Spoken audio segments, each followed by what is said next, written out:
Hi everyone. One of the important things to remember as we analyze literature is that we are going to be picking it apart and looking at all of the different devices that are used in order to create the literature.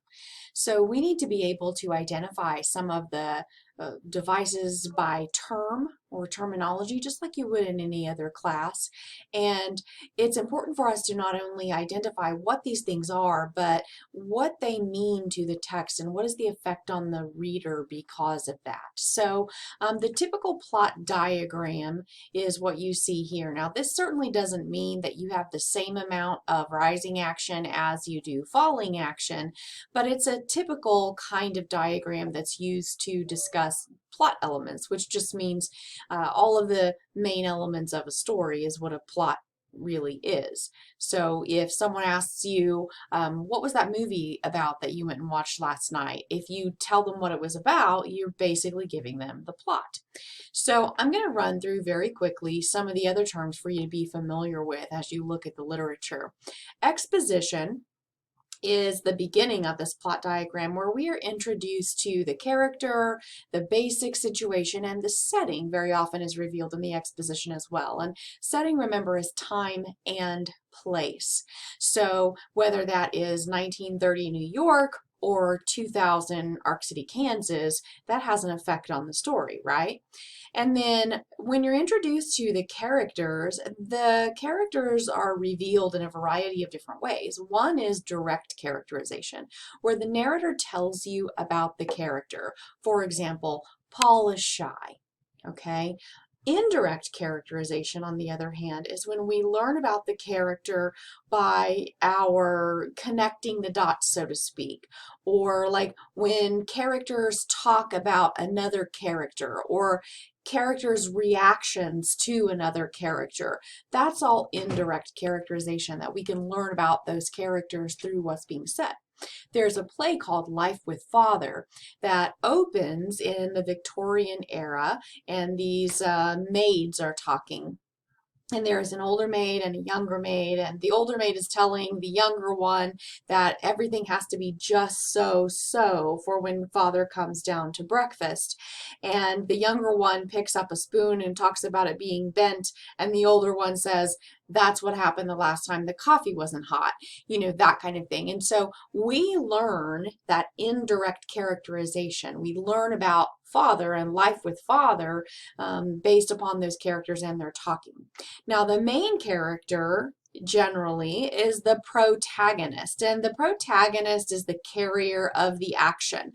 So you'll learn about that main character or protagonist early on, and that person generally has some goals that he or she wants to accomplish. And the antagonist is the obstacle to whatever that protagonist is up to. So keep in mind that an antagonist may be a person, or an antagonist may be a thing, kind of depending upon what the conflict is, which we'll get to in a moment. Now, to move up this plot diagram, that we call that rising action. For action to rise, there must be a conflict. And again, there are different kinds of conflict. Internal conflict is man versus self. So let's say you've got a major decision you were trying to make. Do I join the military or do I go to college? And that internal conflict and that decision that you are having to make is really affecting your judgment and what you're doing with your life and your goals. Okay, that's man versus self, and that's internal conflict. External conflict, on the other hand, could be man versus man. So people fist fighting, that would be an external conflict, of course. But the antagonist, as I said, is not always a person. So let's say, for example, our character Paul is down here, the protagonist, and his goal is to climb this mountain and make it to the top. But it starts raining and then hailing and then sleeting on him, and his hands start to get cold and the weather is affecting him. The wind starts to blow really hard. So then we have man versus nature, and the antagonist, of course, is nature, what's happening in the weather that's preventing him from making his goal. Okay, and then the tippy top of the triangle is the climax. That's the most extreme point of tension. And so if you have your main character about to die, you know, Paul's holding on and the weather is affecting him and he starts to lose his grip and he slips, then that moment is the climax. Okay, so if you ever read or watched The Crucible in your high school English courses by Arthur Miller, the play, in that example, you know, John Proctor, that's the one about the Salem witch trials, when he makes the decision that he rips up his confession, he's going to be killed. And he knows that and he's giving that up, but that is the climax because he's made the decision that you have that extreme building of tension, and he knows he's going to die. Okay, and then the denouement or the resolution, it's a French word. It means untying, but I think it's a better way to describe it would be like where all of the loose ends are tied up. You know, everything is kind of fitting back into its place. But keep in mind that literature and film is really not like that. You know, sometimes you have an uneven plot diagram. You know, you might have a lot of rising action and then barely any denouement at all. You may not have a clear resolution. And so often we call those cliffhangers, right? And so we know there's going to be a sequel coming if we're in the movie theater when that happens. If you ever watched Reading Rainbow, there was a little segment that they would do in between on PBS, sometimes called Cliffhanger. And there were all of these stories where this guy was climbing a mountain or doing something else, but no matter what happened, he was always left at the end of the story hanging literally from a cliff. And so then the voice would come in and go, cliffhanger, and that would be the end of it, right? Well, that's a situation where you don't have an even plot diagram, but instead it's really left open, okay? Now, the denouement or falling action and resolution is over here. And as we said, you know, sometimes you don't have a complete triangle if you don't have a resolution. Now, the other thing that you have to think about is not just what the story is saying, but how it's being said. Around all of this, you have the persona or the narration that comes through. And narrative perspective or point of view can happen in a variety of different ways. You have the first person, okay, which is the most subjective point of view. And the first person is like if you're reading it and it sounds like a diary or a journal. I did this and I did that and I felt this way about it. That's first person perspective or point of view. And third person is the other very common narrative perspective. And there are two different types, limited and omniscient. And third person omniscient is the most objective because we get to know as many facts as possible when we get that narrator that is outside of the story and telling what happened, but can get inside the thoughts and the feelings of all the characters so we know fully what's going on. The other perspective, they're limited, is where the narrator is outside of the story telling you what is happening, but the narrator can really only get into the thoughts and feelings of like one character or maybe two. And that's done on purpose to make you associate more with or sympathize more with that one character that you're getting the feelings of, okay? And so second person is another narrative perspective, but it is not very common in literature. There was a book called Damage by A.M. Jenkins that came out about a decade or so ago about a kid in high school, and he's on a football team, if I remember right, and the book talks about you and puts you in the action. If you remember, if you were ever reading the little books that were Choose Your Own Adventure, that, you know, it was like you hear a creak coming from the hall. If you go and see what it is, turn to page 9. If you take off running the other direction, turn to page 13. Those Choose Your Own Adventure books were written to appeal to you directly and puts you inside of the story. So that's second person.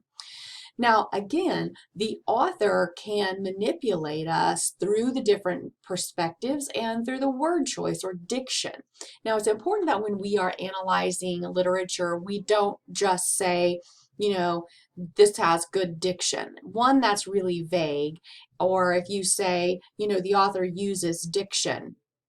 Well, all authors use words, so that's not a great way of describing what's going on or analyzing the story. But I want you to think about how the author is manipulating you with words. There are denotations or dictionary definitions, literal meanings of words, and then there is the emotional association that we have with words, which is the connotation. All right, and so what I do when I'm noticing that there's a lot of going back and forth in stories, or if I'm noticing there's a lot of really negative diction here, then I just start putting little subtraction signs so I can kind of keep track, or little plus signs over what I think is positive, because I know that way that, you know, this author is doing this on purpose, if the author is worth his or her salt, that is, okay? And so some examples would be like yell, screamed, shriek, shout.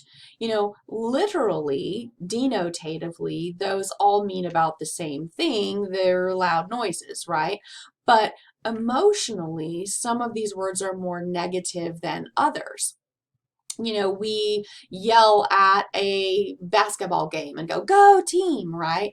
So that's really not that big of a deal. Or maybe your parents got into an argument and one of them shouted at the other, or maybe you were at a haunted house and you screamed when you were startled. But those are maybe a little negative, but certainly not as negative as the word shriek.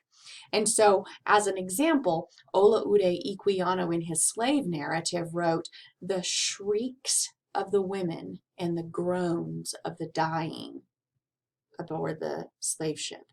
And that really, like, my skin is getting goosebumps just thinking about the wording of that particular passage, because it was so very emotional, the way that he put those words together. And the same thing goes for words like thin and skinny and emaciated. You know, I don't mind being called skinny, or if someone says I look thin, that's not a big deal. But if they say you're emaciated, which has never happened, by the way, side note, emaciated is very negative, and I'm going to be offended by that, okay? And then mood is a word that means the feeling that I have as I am reading the words. You know, what kind of mood am I being put into because of the description, for example, which is different from tone. Tone, which we're going to use a lot even when we talk about nonfiction, is the attitude of the speaker toward the subject. So that we also get from the diction, but it's not our feelings about it, but the speaker, the narrator, or the author, if it's nonfiction, in what that person is thinking or feeling, or the attitude toward whatever he or she is talking about. So that's a little different. So you'll want to make sure that you familiarize yourself with that. And then keep in mind, as those words are strung together with the imagery or the description to set the mood, you know, those words are going to reflect upon one another, as in the different figurative language or devices that are being used. So if you have a repetition of a consonant sound throughout a line, that's called alliteration. Like the evening invade the avenue. As you read Eveline, you will see that. And figurative language, again, can help us to get a feel for a text as well.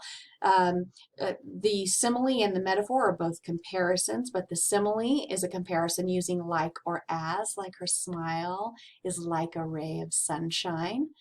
And a metaphor is when I say something is something else in a figurative way. Like an explicit metaphor would be, my motorcycle is a jet, meaning it's really fast. Or an implied metaphor or implicit metaphor would be like Dylan Thomas's A Child's Christmas in Wales, when he says his Aunt Winnie's. So he's comparing her to a horse, of course. And then personification is giving something that's not human characteristics, and you're going to see that with the evening invading the avenue as well. And symbolism is where something represents not only itself, but something grander in nature, like when a tree is a symbol for life in literature. More to come. Hope you paid attention. Take good notes. Good luck.